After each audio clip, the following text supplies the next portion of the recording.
Hello, this is chapter 17 and we'll look at the rule change the Y to an I. Okay, it's quite simple. If there is a vowel before the Y, simply leave it alone. Boy, boys, day, days. Play, player. If there is a consonant before the Y, then you change the Y to I. The B, the R, the P, etc. Change the Y to I, and then you have your ES. So fairly easy. Just one or two times when you have to think before you do anything. For instance, what if it already ends in a Y? Then, if you're adding ing or ish, that is, if you're adding a suffix beginning with an I, leave it alone. Otherwise, you would end up with two I's. And that's very rare in English. So leave the Y, ing-ish. Here we have words ending in O-U-S, victory, victorious. This appears to be quite simple. Injurious, luxurious, envious.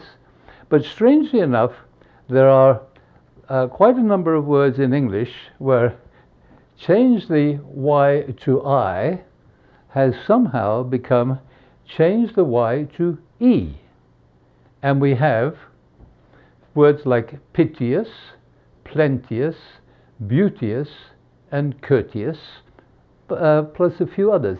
Nobody seems to know why. It's one of those puzzles.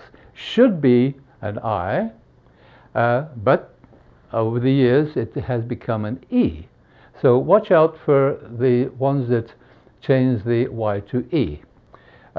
Here we have how it should be: various, furious, mysterious, and yet we have the strange EUS. The other problems here, quite simple. If you changed the Y to I in sly, dry, shy, wry, these short single syllable words, you'd end up with two I's. And this is very rare in English. So, like pitying and babyish, just leave it alone. Sly, slyly, slyness. You don't bother changing the Y to I. These are a good example of them, of these words following the rule of D-A-Y changes to D-A-I, slay, slain, pay, paid. Notice that